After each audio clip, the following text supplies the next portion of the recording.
The Secret Podcast. Secret Gallery. Secret Gallery Podcast is sponsored by Astoria Thunderdome for all your Thunderdome needs. All I'm going to say is that whatever happens when you actually hear this tomorrow happened beyond our control, and we will enjoy it. Sounds good. I think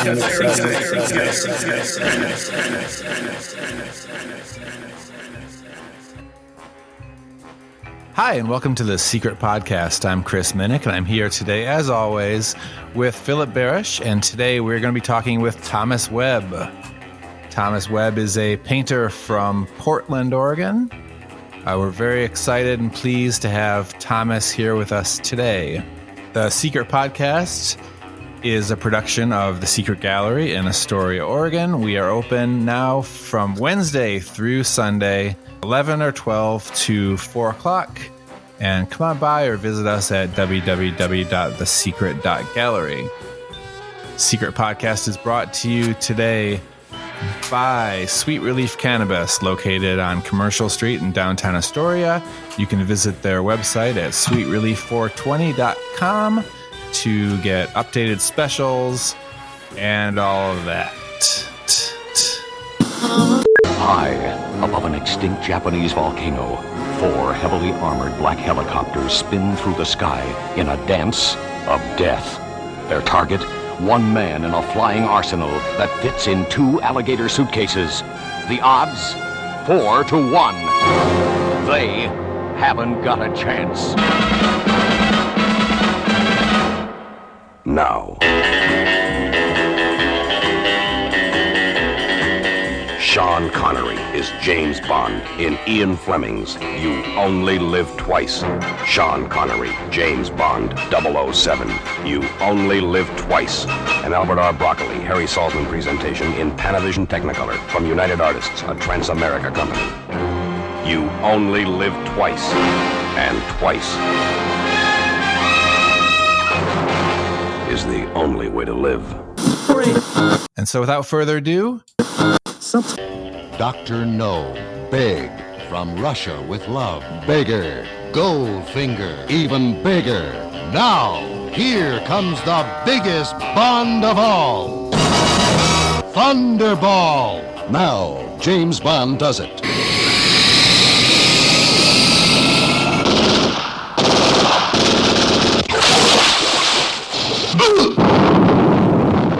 Everywhere. Look up, look down, look out! Here comes the biggest Bond of all. Albert R. Broccoli and Harry Saltzman present Sean Connery in Thunderball. Produced by Kevin McClory. Panavision, Technicolor, a United Artists release. Thunderball. really excited to have you here, Thomas, and take it away, Philip. All right. I'm very happy to be here with Thomas and you, Chris. And as always, I'll start off by thanking Chris Minnick, the instigator, who without none of this would happen. So as always, this is a great public service that you provide. And thank you so much for doing this. So Thomas, I'm very, very excited to talk with you. I've been down multiple times to see your show. The show, of course, at the Secret Gallery. The name of the show is Adventures in Toyland. And you've got 14 pieces in that show. How did I do it? Yes, and all 14 pieces are absolutely toy related. The first thing I want to point out is that you not only identify the character that the painting is based on, but you also identify the manufacturer of that item when it was a toy and the year that it was manufactured. So very specific information in there. So here's where I really want to start. I want you to give me a little bit of background. What I've read is that you were a professional illustrator. You worked for a company, a CD-ROM company, with a great word. This is a great word. This is one of the things I love about the human language. It was edutainment. Yes, edutainment. Right. So it would imply education and entertainment would be built in to the package of what you did. You were a software senior illustrator for Image Builder, and you've done a whole bunch of other stuff. Some of your clients included Crayola, Hasbro, Highlights. I can kind of go on and on, but I want to start with your background as an illustrator and as a graphic designer, because this leads so much into the work that I've been looking at, and especially the 14 pieces in the Secret Gallery show. So start with that. Oh, well, that's a, yeah. Well, the image builder thing was a blessing. I hadn't had a job for quite some time, and I don't know if you noticed, but I don't generally do one thing. I have multiple things that I like to do. Image builder needed a person that could do multiple things for multiple clients. Where to go from there? Well, I've always, yeah. You were doing illustrating. Is that? I mean, I want to be kind of clear here about your technical skill set, but also we're going to get into a conversation about marketing and branding. There's stuff that's in your work that I want to get a little background on, because it's going to be a very engaging conversation here. So you were an illustrator. I was an illustrator. Started my career in 1990 in New York. This was pre-internet, computer, all that stuff. I was hoping to be a children's book illustrator. And I did do a lot of what they call board book illustrations, which isn't what I really wanted to do. I did illustrations for a couple magazines, mostly professional magazines that the general public wouldn't see so much. But yeah, I've done, that was my primary training. I had a degree in fine art before that, but I really have always wanted to be an illustrator my whole life. Now I've kind of ditched the illustration and tried to get into the fine art scene, but I'm still very much interested in things that would seem illustrative, I guess. Okay, so let's move in now to the pieces in the show, and you'll kind of see where I'm going with this. Is that the pieces were very specific in terms of what you chose, and I was reading that these were toys that you actually had played with, or if I understand correctly, you have still in your possession some of them. Yep. They're all around me right now. So those paintings are actually based on you looking at the toy that you played with, let's just say 40 odd years ago, however many years, 50 years ago, whatever that was. Okay. Yeah, so most of them are from 68. So I was like, okay. Yeah.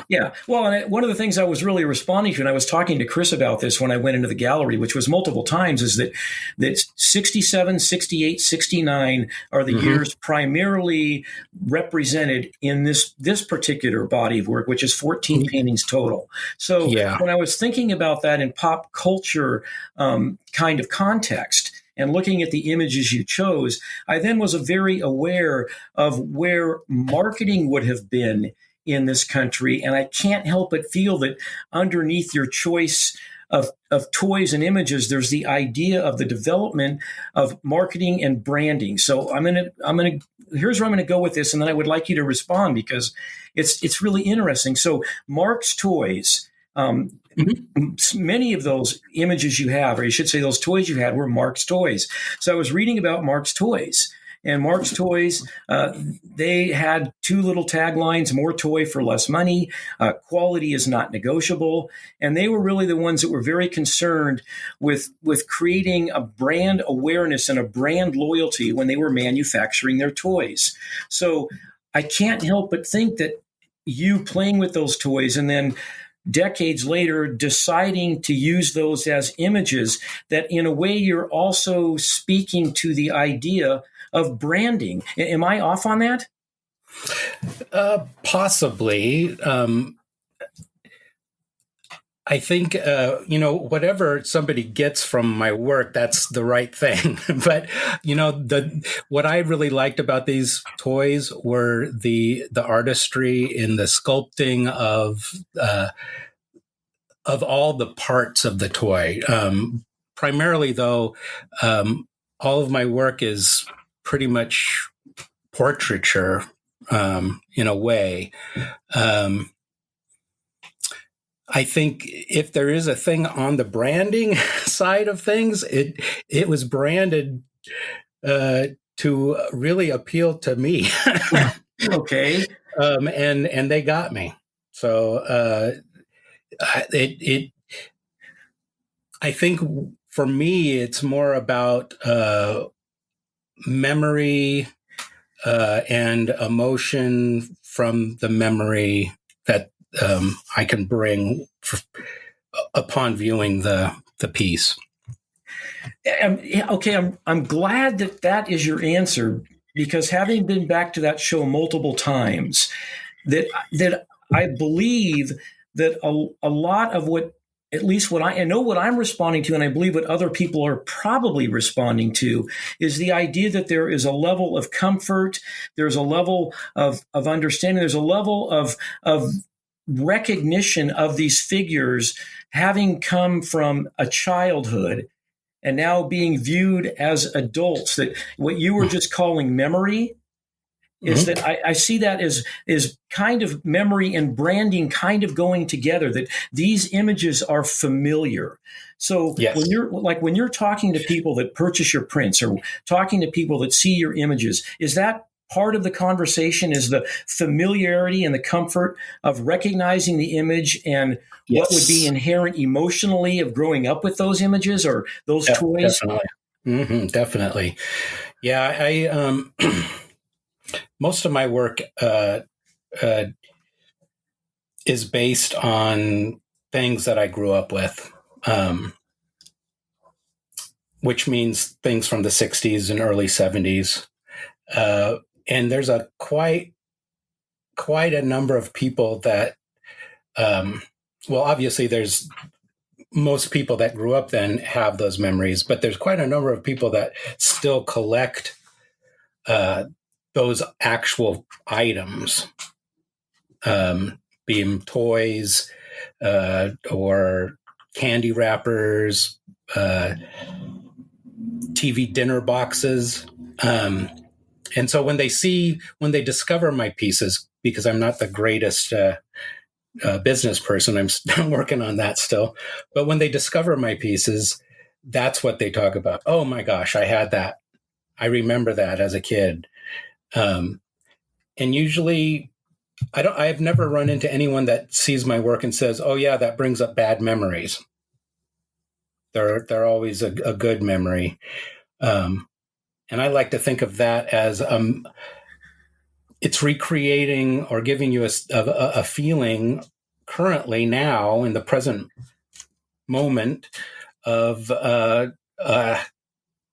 something that brings you joy and happiness. And I also like to think of my work as capturing the essence of what that toy or subject was or meant to you as a child, usually. Okay, so again, man, you're this is great. You're tracking with some things I wanted to talk about, and that another great answer. So I want to take that to the next step. And that one of the things you're talking about is the idea of a lasting impression, and that if you're communicating to someone, you want a lasting impression. Well, what you're communicating, those lasting impressions have already been made in the memory of people either having played with the toys or been around the pop culture references that are in your images.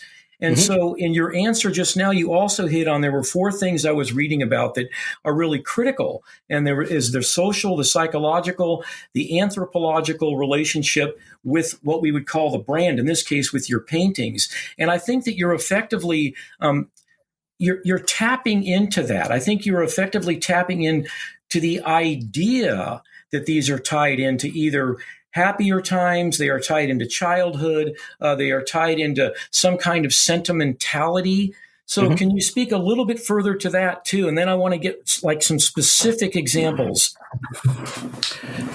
I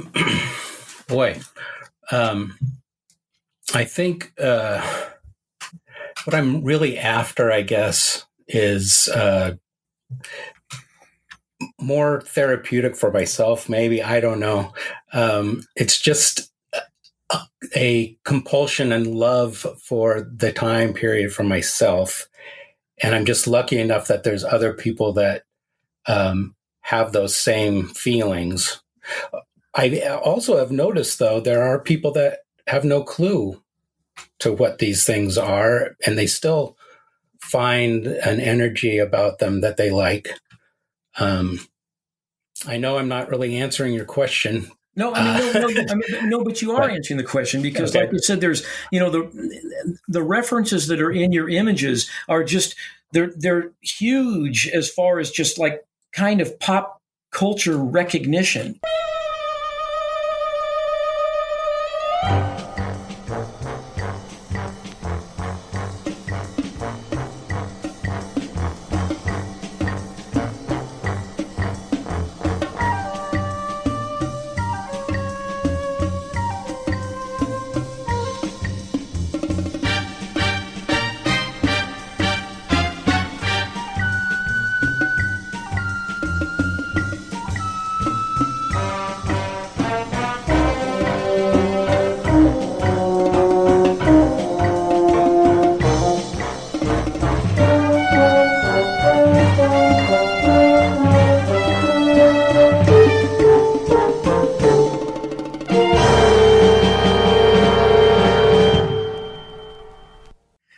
There's just so much. Like, I'll give you an example. I'll give you some very specific examples when I was looking through your work. Kermit the Frog. Mm-hmm. I mean, Kermit the Frog is now basically part of, I would say, Western civilization DNA. Right. And so even if there is someone that does not know who he is, there is some recognition of the importance of the iconic intent of that image. My favorite example would have to be your series from Rudolph the Red-Nosed Reindeer. Yes. And so I want to talk about that for a minute because there's information in there just about not just pop culture, but about the transition of entertainment and how we understood it. So when I was reading about it, so when that was made, Rudolph the Red-Nosed Reindeer, it was Rankin Bass. It has now been the longest continuously running Christmas special in the history of the world. And it was stop motion, basically puppets. They called it Animagic. Animagic. When they were done producing that, the actual puppets themselves were given away to a secretary who then gave them away to her family members. Basically, it's my understanding is that only two of those puppets still remain in some level of preservation, Rudolph and Santa. Right. Yeah. So, and they were just refurbished a few years ago. So now where I'm going with this is that you now have painted images of three-dimensional puppets from a 1964 television broadcast Christmas show, of which the actual three-dimensional things basically no longer exist. So anyone that is looking at those images will relate back in all likelihood to when they saw that show when they were a kid or whatever. And those that didn't can relate to the images just because it's somehow in cultural DNA. And when I'm looking through your work, I see so much of that. So I guess what I'm saying is I'd like you to talk a little more about that. And it sounds like maybe you're not as aware of it, or maybe I'm emphasizing it more than I should be. I don't think you're emphasizing it more than you should be. I think whatever somebody brings to my piece is totally valid. I'm doing them just because, man, I love the crap out of all this stuff as a kid, and I still do, and I'm surrounded by it in my studio. It keeps me focused and is always an inspiration. I will, as an aside to your comments on the Rankin Bass, just say the historian for Rankin and Bass, the official historian, Rick Goldschmidt, has graciously named me the Norman Rockwell of Rankin Bass paintings. Oh, wow. Yeah. Oh, that is excellent. those pieces, though, so that was part of another show that I did called The Puppet Show, where I painted all my favorite puppets throughout history, essentially, and I'm always still thinking of more puppets to paint. But those Rankin Bass puppets were just gorgeous, beautiful, big. Bigger than I don't know. To me, they were bigger than I thought they were when I started seeing the actual puppets. But they're sculpted, and the shapes that they've used, the way they're lighted, it's just that's what I look at, but I paint it with the feelings that I get from it. So I really believe that it's the same thing with a chef. When he's cooking a whatever, he can make if an untrained chef compared to a great chef was given the same ingredients. There's something about the trained chef that he cooks with passion and brings out all the flavors, and really that's what I'm hoping that I can do with the emotions that I feel and the memories I have of these things. Okay, so that it just yeah. Well, no, go ahead, because go ahead. I was just so that when a person. Sometimes the subject matter isn't all that interesting to certain people, and that's okay.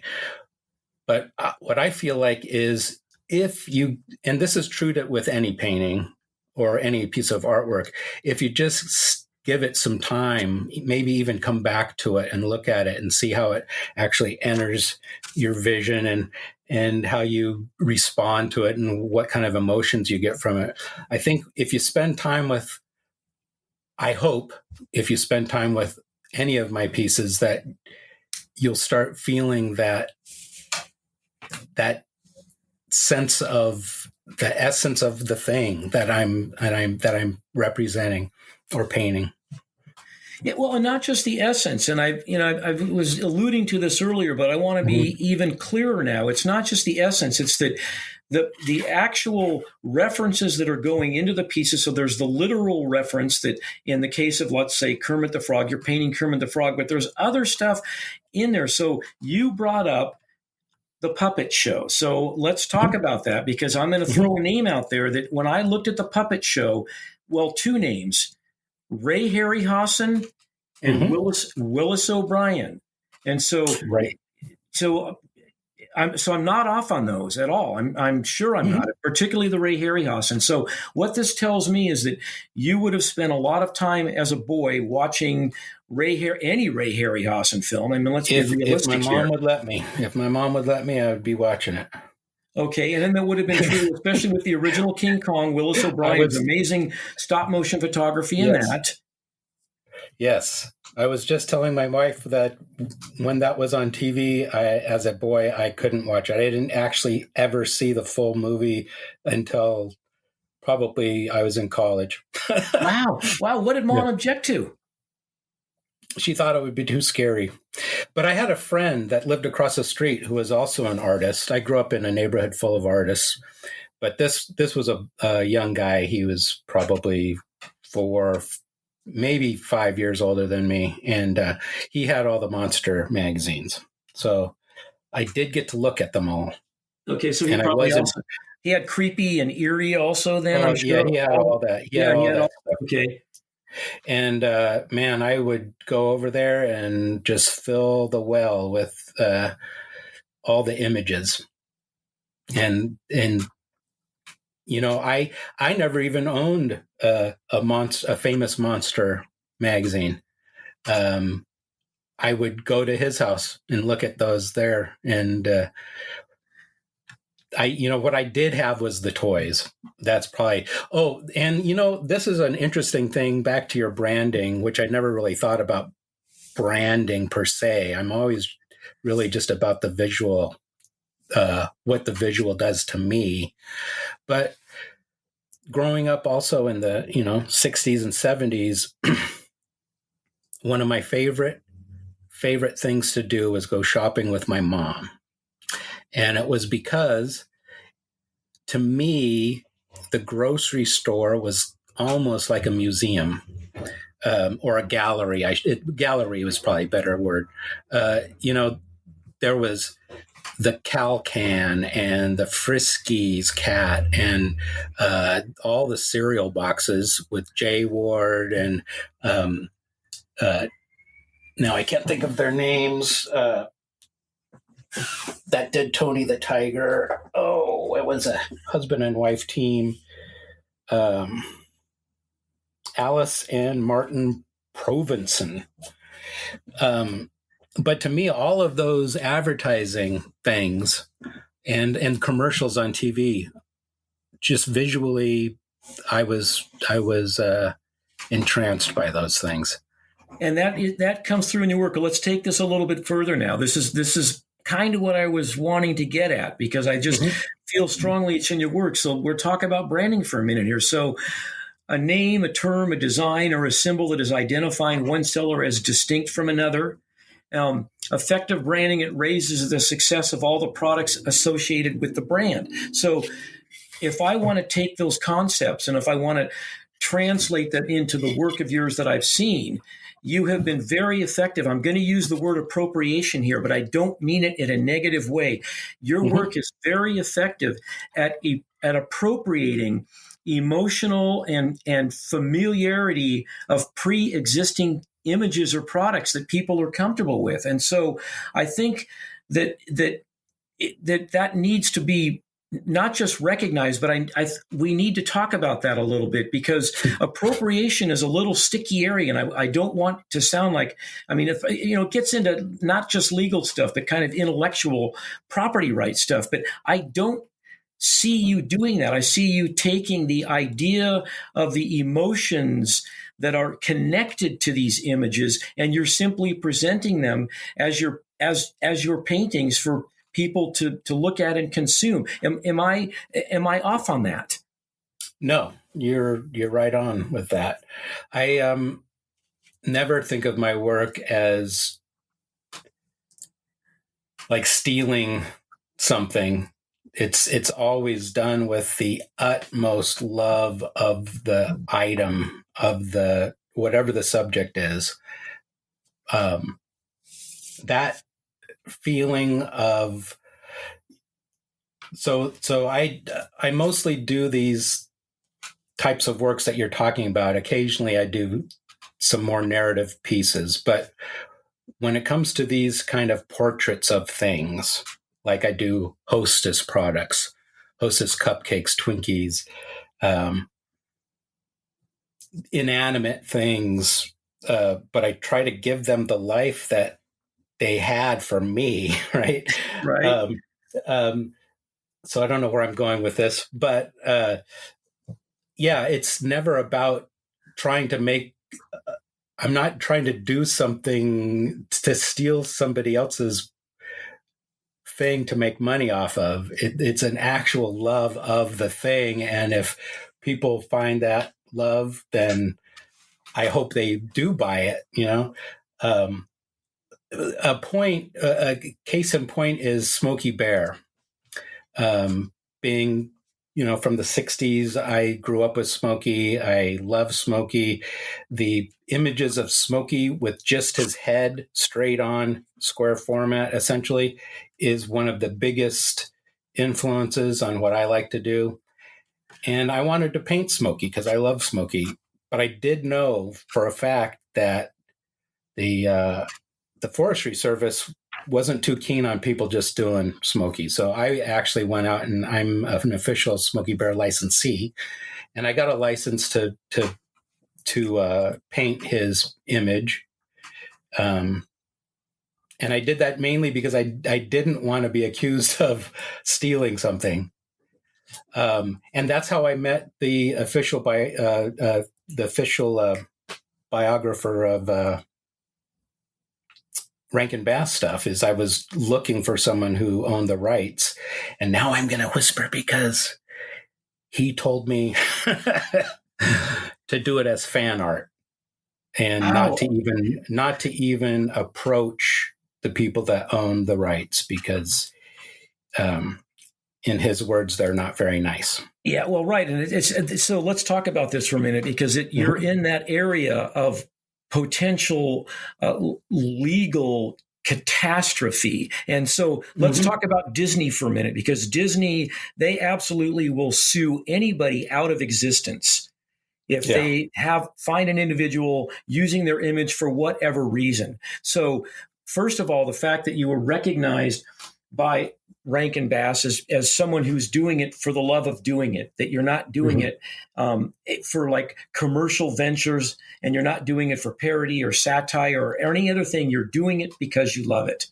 Yeah. And what's interesting to me is that if you would represent an artist that is not only paying homage to something that was important to you as a boy, but you are also honoring the source material. And so if there has to be a designation, what were you calling it? Fan? You'd have to be classified as fan art. I guess if that's what it takes, I guess that's what it takes, right? I mean, that would seem to be the thing. It really has to. I mean, I spent close to a year. I mean, maybe I'm not a very good researcher. I don't know. I did the Universal Monsters. And I was looking for some kind of royalty licensing deal with whoever owned the rights to that. I looked up Universal Pictures. I looked everywhere, and the closest I came is to the European rights, but that doesn't really help someone in the U.S. So I just went ahead and did it with. This is fan art. Well, and in your case too, when in those images, so you did and these are so it's clear to the listeners, these are the classic black and white Universal monsters. So you have the Phantom of the Opera, Frankenstein, the Mummy, the Bride of Frankenstein, the Creature from the Black Lagoon, the Wolfman, Dracula. I mean, these are all classic. Everyone knows what these images are. I would say, first of all, that your rendition of those images completely takes them out of even the opportunity of them being considered some kind of copy or theft. You have individualized those images. So let's start there. Is that your rendition of those monsters, that no one could even consider those to be outright theft. So I want to start with that first. So the second part of that is that the idea that you would have to even consider going around and looking for who has the copyright to an image of a black and white film that's now basically 80, 90 years old, it speaks to how dysfunctional and ludicrous the whole intellectual property rights system has become. So respond to both of those things. What was the first thing? The one thing was the ludicrousness of it. Yeah, but let's start with your renditions, right? And just so you know, my renditions were really just. A lot of times when I paint, and I did these years ago. I can't even remember what the date was, but it was my second show, I think, after I stopped working at the software company. And I just felt like I wanted to paint monsters. And so I thought I would do the classic monsters, the ones that I knew, but I would paint them the way I remembered them as a little kid. So like Dracula has a really pronounced widow's peak, because that's when we dressed up as Dracula, that's how we would do it. Or Frankenstein has a big flat head at the top. And maybe I was influenced by some of the 60s cartoons like the Groovy Ghoulies or whatnot, the way I remembered them. But anyway, they're they're drawn and rendered the way that I remember them, rather than the actual. They're not an actual copy of the monster, or from the photographs anyway. Also, I wasn't really aware of any color photos of them, so I kind of used influences. And you brought this up before with the Basil let's talk about Gogos. Basil Gogos, right? We need to. He's an important kind of esoteric figure. Hugely important. And, you're going to do a monster. What are you going to paint it with? Black, white, maybe green. That's really pretty boring stuff. And it doesn't really bring the emotion of what the story is about. And so Gogos, I always, he used color with no fear. His monster paintings are the most colorful things you'll ever see. And so I definitely was highly influenced by his work. And so I brought color to mine. I'm what's up? I was saying I was seeing that too, not just color, but also the way you handle light and dark. I mean, the thing about Basil Gogos is that there was this really just outrageous kind of. It was at one time kind of lurid, but at the same time, it was just fantastical. I mean, there wasn't anyone like him, and I would say there hasn't been anyone like him. Mm-mm. No, thank goodness. Yes. He was just a fantastic guy. And I was lucky to find him on Facebook towards the end of his life, and was really, really appreciative of his personal work that he was doing towards the end of his life, which was all abstract expressionist work. So color fields and brushstrokes, and but still with that same gusto and color. But really, you can see that in his work underneath the image. He had that passion. Yeah. And so I want to talk about your technique, and let's talk about it since we're talking about your monster paintings.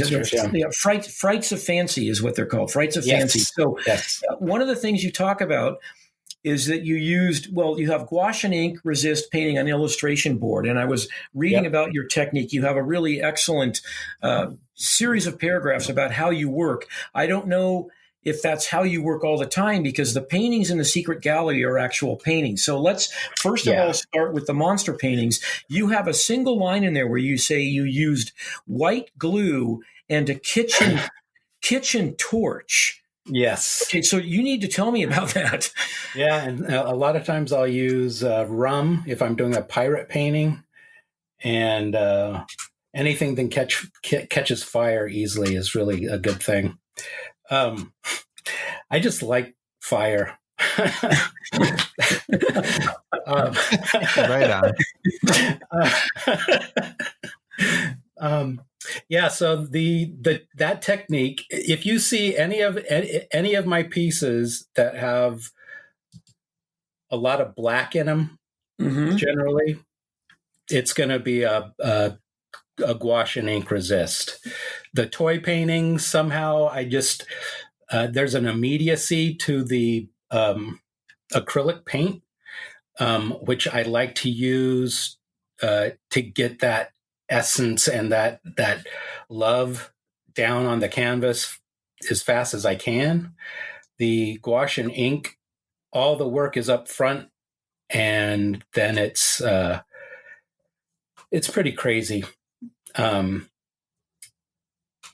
technique I learned from a great person who's not with us anymore, from the Art Center College of Design, where I went to school, named Dwight Harmon. And I was in a class called the media experimentation. And basically what it is you paint in reverse. with gouache. Gouache is an opaque watercolor that's water soluble after it dries. And so you paint with that. You start basically totally in the other direction that you would do in a traditional painting. You start with the details first. You start with your smallest brushes, start with the highlights in the eyes and the nose and the cheeks and whatever you're painting. And then you build up, so if you had a highlight on a cheek and it was a red rosy cheek, then you'd put the pink reddish cheek behind the highlight, and then behind that you'd put the skin of the face, and so on until you get to the very end where you'd paint the background with your biggest brushes. And anything that you want black, you leave unpainted. So when you're done painting with the gouache, you have kind of a negative almost of what you're going to end up with. But you have whatever your substrate is the black part is not painted. Then you cover the whole thing with a waterproof black ink. So what happens is that the gouache stains whatever the substrate is, and you kind of have to explore with what paints stain the best. And so you have your painting covered in black ink, and then you run it under water, and slowly the gouache sloughs off because it's water soluble after it dries. The ink stays because it's water resistant, and you end up with your positive picture. So it's really people get, the resist is really not a true resist because it's not really resisting per se. But I just like to call it that because that's what my teacher called it. It's really a staining process, essentially. So by painting backwards, the stain is in a positive after you wash off the ink. I don't know if that makes sense. Yeah, well, it does. And that's appropriate for work like Smokey the Bear. You did a series of bear images too. But the pieces in the secret gallery are actually paintings. So I want to talk about this for a minute, because one of the things about seeing those in the flesh, and I say this every time I talk to an artist, is that the work needs to be seen in the flesh to truly understand the multi-dimensional properties of the work. So you've got 14 pieces in that show. They're all the same size. They're small pieces, but they come off the wall. It's either 3 or 4 inches. 3 inches. They're deep. Mm-hmm. They're very, very deep. So they're small, but they're deep. And one of the things that makes them so effective is that you've actually wrapped the image around to the 3-inch sides of the canvas itself, to the point of where I was actually bending down to look underneath to see the wraparound. So that is something that doesn't obviously it can't translate looking at flat images on a computer, but when you see them in a show, when you see them mounted on the wall, these images just basically coming off the wall, it makes for a whole other level of viewing experience. So talk about your choice to make them deep like that and your choice to wrap it around. I just like that it definitely has a presence, right? When these things are sticking off the wall at 3 inches. And I guess the first time I did kind of a wraparound was with Smokey. That was my first and largest gouache painting. Most people paint with gouache in small sizes, I think, but yeah, so I have, if anyone's seen my Smokey the Bear, he's definitely got a kind of a fiery glow around the bottom of his cheek. And I thought, why don't I just paint a kind of a campfire fire light source underneath that big square? So I did. And only the people that have seen it in person know that it's there. I have it hanging really high in our house, and it is for sale if anyone's interested. But yeah, so when you actually can see it in person, then you see the fire, and then you see the resulting glow under his cheek. So it kind of brings it together. And so anyway, I was painting these. I did a show called My World and Welcome to It a while ago, and there's a few pieces that are in the secret gallery that are from that show, and they're a little bit older. So if you're there, you can see the dates on them. But I didn't fully use the sides on those pieces. I'm trying to, the ones that I have left, I'm trying to get the shoulders and or the underside done. But all the new pieces painted specifically for the secret gallery, I included the whole wraparound. In fact, the Dr. Dolittle has a wraparound on the top of the piece for his top hat. I just, it's kind of more of a thing. It's an extra gift for the person that purchases it. Because it's not something everybody will see. I like to do that because I do make prints of my paintings, and it's kind of nice that the person that owns the original gets a little bit more. Yeah, well, it's considerably more. They get the object. Yeah, that too, of course. The pieces that I did for Secret Gallery, however, I did scan the sides and the bottoms and tops, and have made the whole image accessible as a print. Oh, wow. And I'll do those as a very limited print. Interesting. For each of those. Yeah. And they turned out pretty good. I surprise myself sometimes. I'm not conceited. This is not a conceit. It's an actual surprise. No, they look really good. I'm really amazed. I've been looking at those paintings you've been posting, the full images on Instagram, and it's really cool to see them flat like that. Yeah. And they did require just a little bit of fudging to get them to line up and all that. Well, you were telling me that you don't paint them flat, right? You paint them. I paint them on the canvas just like that. Yeah. Yeah. So it's not. I don't paint a flat canvas and then wrap it around the frame of the canvas. It's already like that. So I want to talk a little bit now about the figurines. Apparently, you own all of the figurines that you painted. Mm-hmm. You have all those. So I do all except for one in the show. Okay, and that one was Barbie. Okay. Before this, as a boy, I'll be completely transparent. Friends of mine who had sisters and had Barbies, I was really intrigued by their toys and the beauty of the mold or the sculpting and the fashion, the colors, especially the colors. But I never owned a Barbie. But, after painting that one, I think, that might be something I might want for my collection. But she's expensive. She's an expensive one.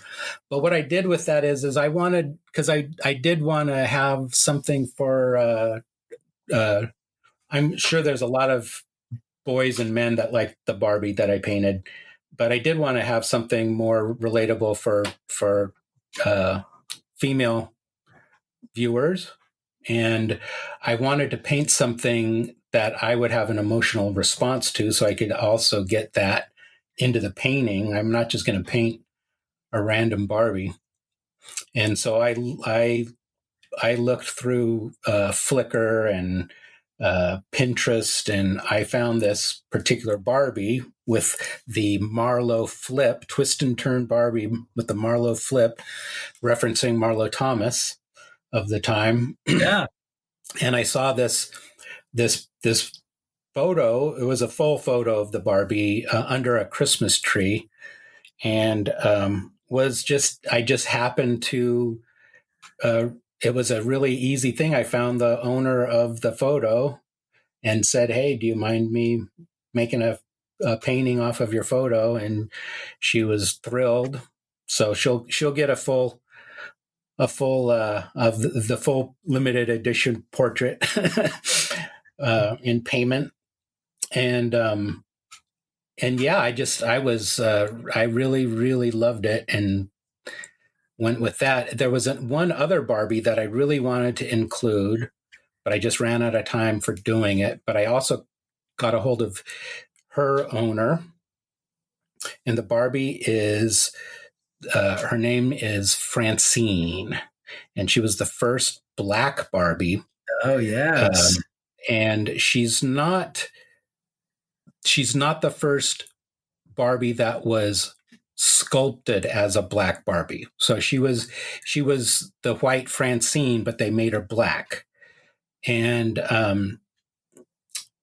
this photo that I found of her is also, she's from the 60s, and she had this great haircut, and the colors are super. And so I will paint her at a time.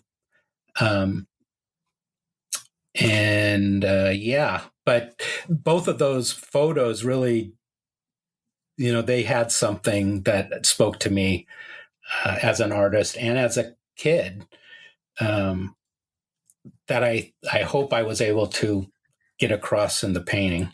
Yeah, well, and it sounds like you're kind of tapping more into your feminine side of things, and what I mean by that is that a lot of the paintings coming from pop culture references, like James Bond, for instance, or like the Knights, it was the Marx Toys Knights. All of those were basically be little boys playing with those toys. Mm-hmm. So it sounds like it was important to you to make sure there was representation of a little girl toy. Am I correct on that? Yeah, I mean, it's funny. I do have a lot of female collectors that had played with boy toys, but now I want to see if if there's women out here that really get that kind of emotional response from these Barbie paintings. And I'm actually doing another piece of a toy that belongs to my wife that's called I think she's called a talk-up doll. And you literally pull her head away from her body, and she says a funny thing as her body comes towards her head.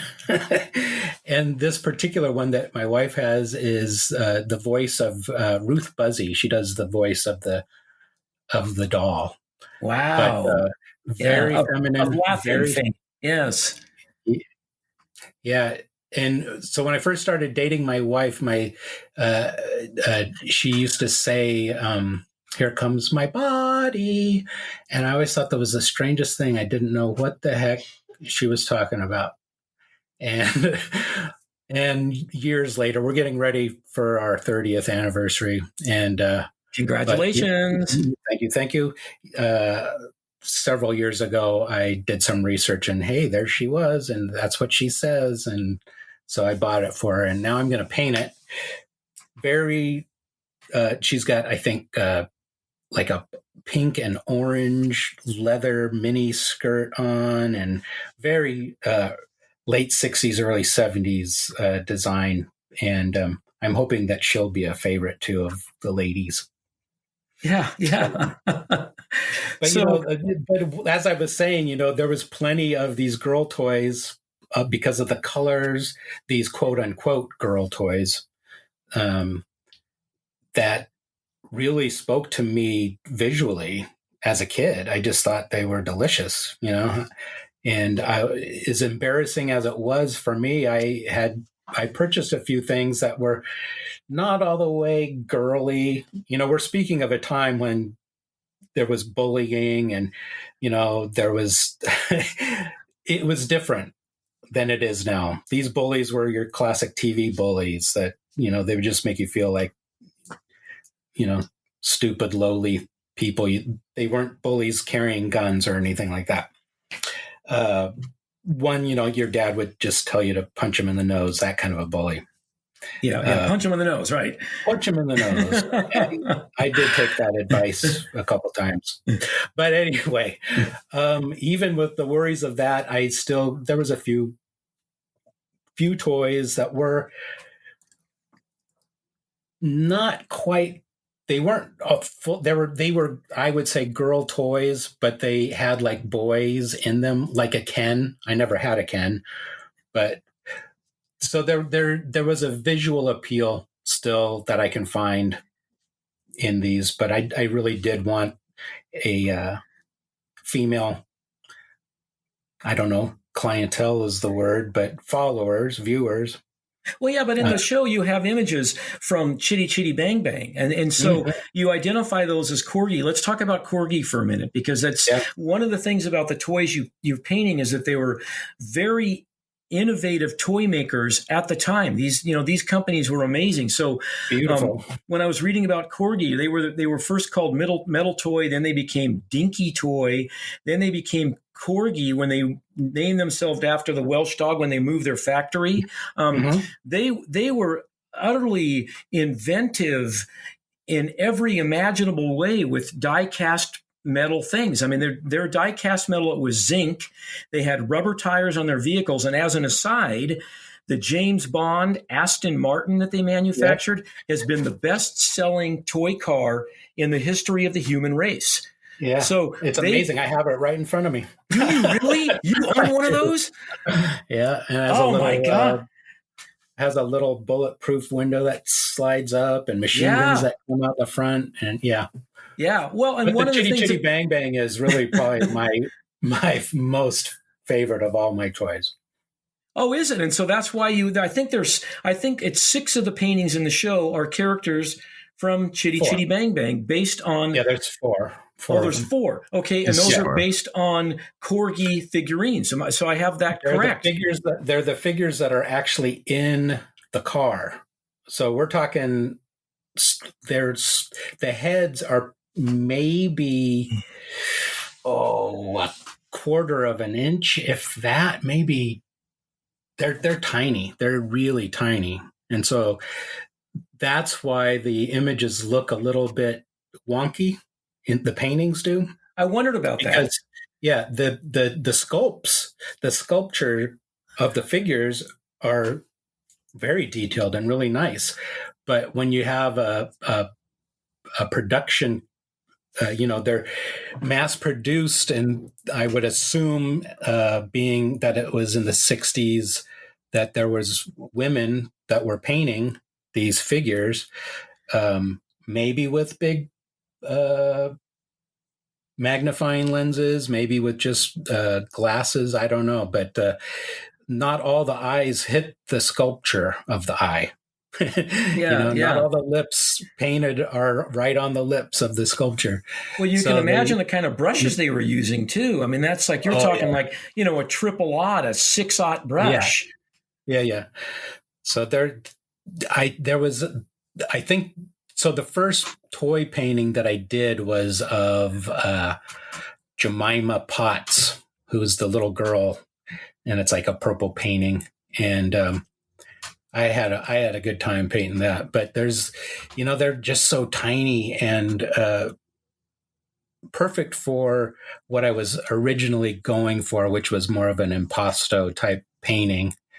And the little ones really worked better in that regards. I would say then you're honoring the source material. If your painting is actually mimicking the kind of imperfections because of the scale that Corgi was limited to, that you're honoring that source material. Highly important to me. All of my pieces have, if you look closely, they'll have whatever blemish is on my toy is in the painting. One piece that I did from an earlier show was a G.I. Joe, and his nose was shaved flat and his eyebrows were almost missing because of his play. I played with him. and he's on my shelf right now. Yeah, cool. A piece that's in the show right now, which is something that I just wanted to mention later, but is Jeff Long from the Major Matt series from Mattel. Yes. And if you look at his collar, all the paint is rubbing off. And if you ever played with a Major Matt, you know that he has the helmet that pretty much just stays on his head through the friction of the rubber and then the hard plastic of the helmet. And you take that off, once or twice, and the paint starts peeling off. And so that is something that a Major Matt collector or someone that played with a Major Matt is going to remember. And that's what I painted. All of my paintings I don't want to paint an image that is trying to be real in a sense of actually living. I want it to be a toy that had been played with and cared for. Okay. So then what condition is your James Bond Aston Martin in? This one is actually a newer version of it that I got probably 24 years ago, something around there. So it's really in pristine condition. Yeah. And it's sitting in your studio. That's great. Yeah. It wasn't the one from the 60s, which I wouldn't mind having, but I have an original Corgi Batmobile, which is almost completely demolished, but I have it. Well, that was one of the things that was remarkable about Corgi is they did James Bond, they did The Man from U.N.C.L.E., they did Batman, they did the Green Hornet, they were doing things for like Mission Impossible. I mean, they really understood tapping into, they understood that level of pop culture, and that there were not just kids playing with it, but they also arguably invented the idea of like scale cool things that adults would want.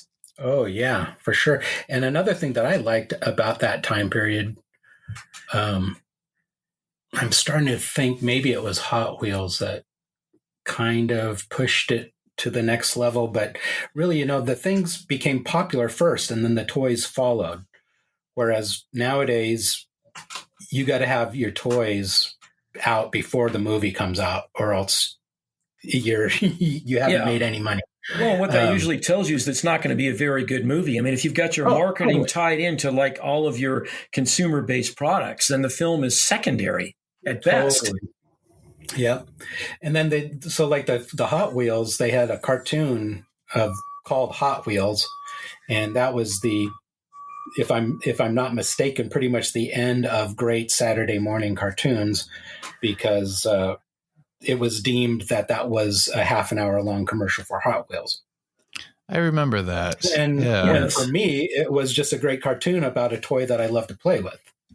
It didn't, I didn't buy any Hot Wheels because of that cartoon. I was already buying Hot Wheels. Yeah, yeah. Well, we need to point out that Mattel, as a manufacturer of toys, they were the first year-round sponsor of the Mickey Mouse Club. So they understood early on that you needed to be tied in at other levels just as commerce. I mean, that's so, and I think that arguably you could say that is starting the decline of things that were really inventive and fun, because now it's about more mass consumer. I mean, there's so much stuff tied into that. So I'm going to ask you a question about that, because when I was reading about Mark's Toys, because you've got Mark's Toys, and they were one of the great innovators of molded plastic stuff, right? Mm-hmm. Which I'm assuming you probably have a fair amount in your studio. You're looking at it right now. I have 3. I have Johnny West, and then Sir Stuart and Sir Gordon. And those are paintings. They're knights. And those toys, you didn't just get the figure, you got a ton of things came with the toy, like the knights, every single piece of armor, individual pieces, like real armor, like the greaves and the pauldron and the chest plate and multiple types of weapons, 3 different helmets. It's just amazing and so much fun and all articulated, which to me just made imaginative play possible.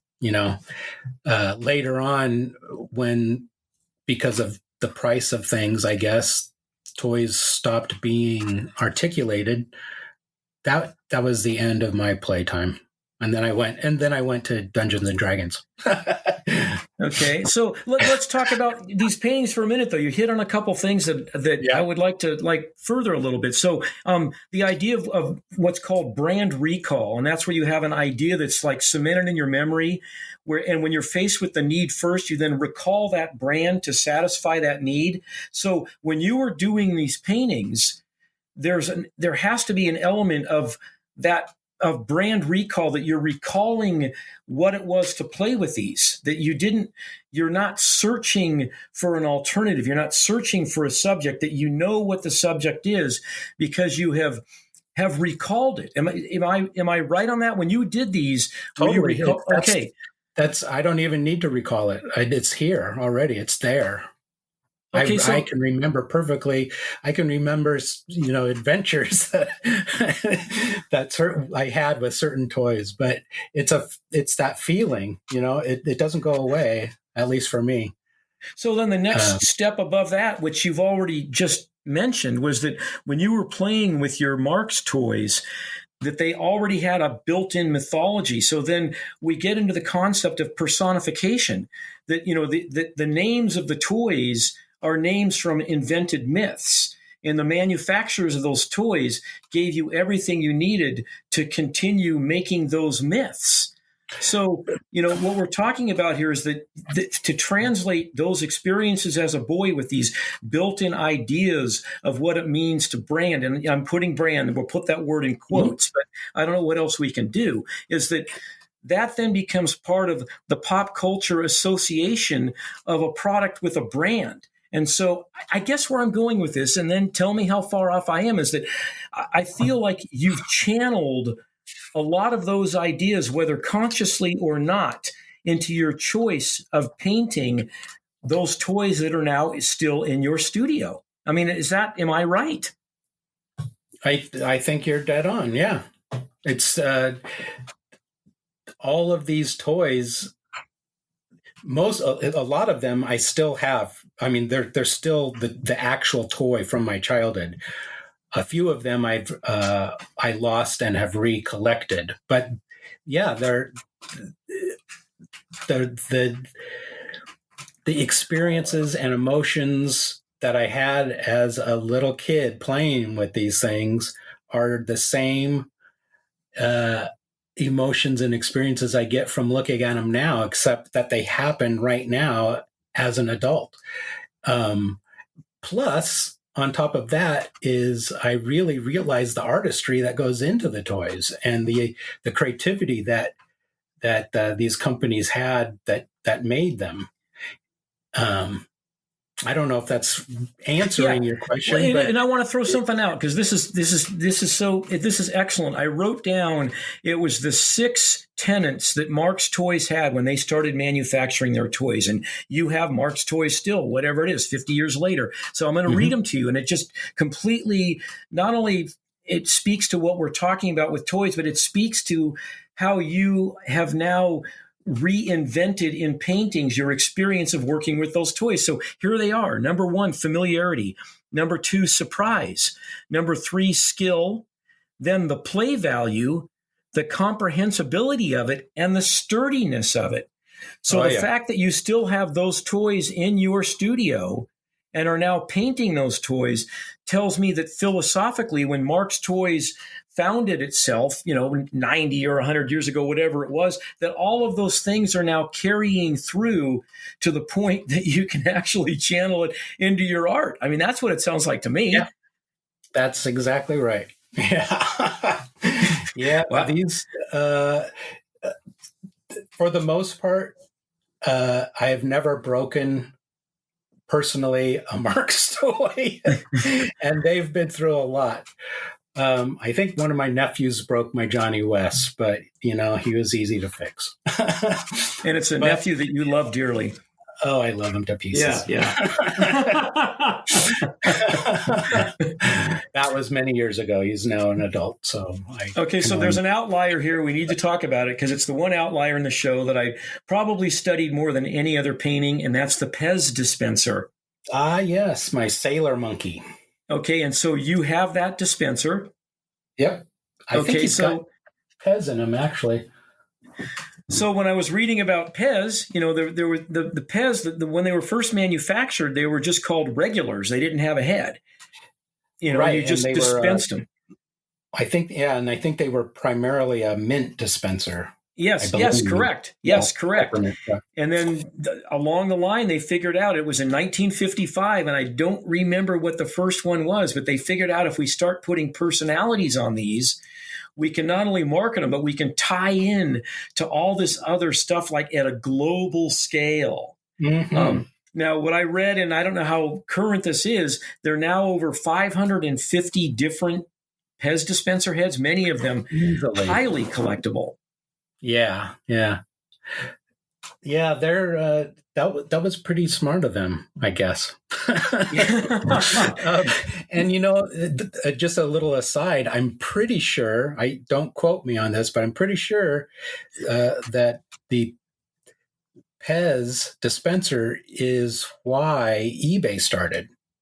That the founder of eBay was making a platform for, I believe, his wife. I'm not positive. Believe it was for his wife to sell and collect Pez's with other Pez collectors. I hope that's a true story because I think it is. That's interesting. Don't quote me on that. Yeah. That's what I believe because I'm a big eBay fan. I don't use it a lot, but I do use it. But I mean, there's you think of anything and it's on a Pez. Yeah, well, and they just once again cut across basically everything. I mean, that's everybody. If they even have never owned one, they all know what it is. Everyone knows what it is. Yeah, and I think I can't believe that there wouldn't be someone that doesn't have a Pez, or hasn't owned one in the past at least. Yeah, but the monkey Pez that I have is from probably, I can't remember what the date was on there, but I was probably 5 when I got it. So they have a different, they have Pez's that don't have feet on them. All the new Pez's have feet. And it's my understanding, because I'm not really a Pez collector, that really the ones that that are most valuable, I guess, are those ones that don't have feet. But there's probably also ones that they make now that are in a limited kind of run. So, but I was a big fan of monkeys growing up. I still kind of like monkeys, but so the monkey Pez, I had more than a monkey Pez, but the monkey Pez is one that I've always kept, and I love the way they styled his face and his ears, and I really love the way they did his hair. His hair are like slabs of chocolate almost, if you look at them. And but the monkey thing was, I just loved monkeys. Back in the day, growing up, they had monkeys for sale at the pet store, and I remember, I don't know if this is correct, but I remember monkeys at Woolworths for sale. Huh. So anyway, big monkey fan. Okay, so I got to ask you another question just to kind of like tie this all together. And I'm just going to get your response to this. The idea that we'll say consumers, but that people prefer brands, and I guess we could say art brands, however you want to interpret that. They prefer things that have personalities that are like theirs. So when I was talking to you earlier, and you were mentioning that that you've talked to people that have looked at your work that aren't aware of the source material, that they might be aware that it has cultural significance or not. But do you believe that what you put into your work then somehow translate to people that have personalities similar to yours? And I'm asking that because you're working in such a pop culture sense of things. Do you think that's true? To a degree, yeah. I don't know if it's always that. I think the two, I would hope the two things that my work gives to people, and people that might not recognize these toys but might pick up on a feeling from them, is a gentleness, a kindness, a caring, love. It sounds sappy, but for me, I've tried painting all sorts of things, but what I like to do is think of my work as a vacation for people from from all that's happening, a respite from maybe a real difficult time that they're in right now, or just life in general with everything that's going on. And I think just this idea of a face-to-face with whatever you're looking at, so that you're just reading what I'm trying to to put out, you know. I don't know if that's really explaining it. It's not something that's easily put into words, but there's a kindness, I think, that I want to have in my work. Okay, So- well, and so we're going to wrap this up, and I'm going to say that I absolutely agree with what you're saying, because I wanted to leave this for last. The second to the last thing is I'm really glad that you have that James Bond Aston Martin. So the last I'll put thing it on Instagram. I'll put it on Instagram. The last thing is, and I was really moved by this when I first started looking into you, you have 4 words that actually were the very first thing I read, and they are artist, father, husband, and friend. Those were the first 4 words that I read about you. And I wanted to leave that for last, because I just think that that is so touching and moving. And it really, it affected how I looked at your work. Just the fact that you would load the front end of who wants to get to know you for any reason as an artist with those 4 words. And I just think that was really great. Thank you very much. So it's been a pleasure chatting with you. Yes, I hope that I've been intellectual enough for you. Now you're seeing the real me, just like my paintings. Oh, you were great. That's awesome. All chatting right. with you. Thank you. I've been down to the gallery many times to look at your work. I want you to know that. And just so we're clear, because I was worried I might offend you, but I didn't think I would, is that when we got into the concept of appropriation, wasn't. No. I didn't want you to think that I was looking at your work as if you were just copying an already existing image and just kind of like looting and plundering. No, I mean, I knew that wasn't what was happening. No offense taken. Yeah. No, that's. But I knew we had to talk about it. That's what I do. Yeah, that's really interesting. That's what I do. And I really do. If there's a slight chance that I can get a hold of whoever owns a right, or even the photos of the Barbie, you know, I didn't want to paint a photograph taken by Mattel. I wanted a photograph of a toy that someone played with. Yeah, and that's what makes it clear. And when going back again to your monster series, is that you weren't trying to actually represent the images. You were saying that you were channeling yourself as a little boy, how you remembered those images. Yeah. That's a very different thing. Exactly. Because I never saw any of those movies. I just remembered the photographs that I saw in Famous Monster magazine. Yeah, that's or great. Whatever my awesome. Neighbor had. Okay. Yeah. So again, it's been a pleasure. Thank you so much. Yeah, Thank you, some point I Thomas. hope to meet you. At some point I hope to meet you. Yeah. Hoping to get back up to Astoria soon. So Well, we hope to have you there soon. Yeah. Philip is in Astoria as well. Oh, are you? Okay. So, well, yeah. Maybe we'll get in touch before I come over. Cool. Yeah. Yeah. Thank you, Thomas. Awesome. And thank you so much. Thomas Webb, you can view Thomas Webb's 14 works that are currently in the Secret Gallery show Adventures in Toyland at the Secret Gallery. They'll be there until September 10th. And again, we're open Monday through Sunday, 11 to 4. You can also check us out on www.thesecret.gallery or on artsy.net. Oh, and Thomas's website, because it's an interesting name. It's Web It Up. I'm pronouncing that right? Web It Up. Web It Up. Web It Up. It's like Rev It Up, but it's Web It Up. Yeah, so WEBBITUP.com. Go. I enjoyed cruising your website. I enjoyed that. Thank you. Yeah. I need to add some more new art on there.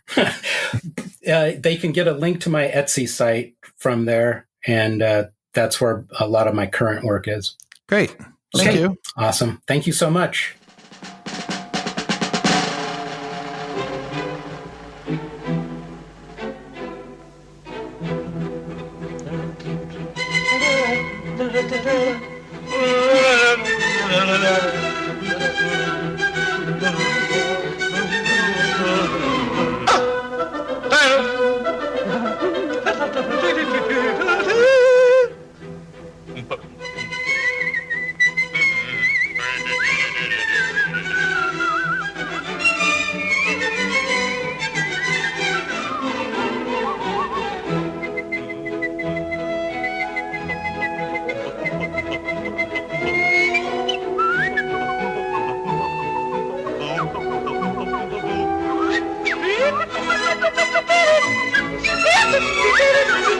I need you, Bajo.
And turn your phone off too, or just put it on silent. Phone is off. Tell me, what is it that you say when you are introduced to someone for the first time? What you should say, if you can, is, "You're dead." God told me.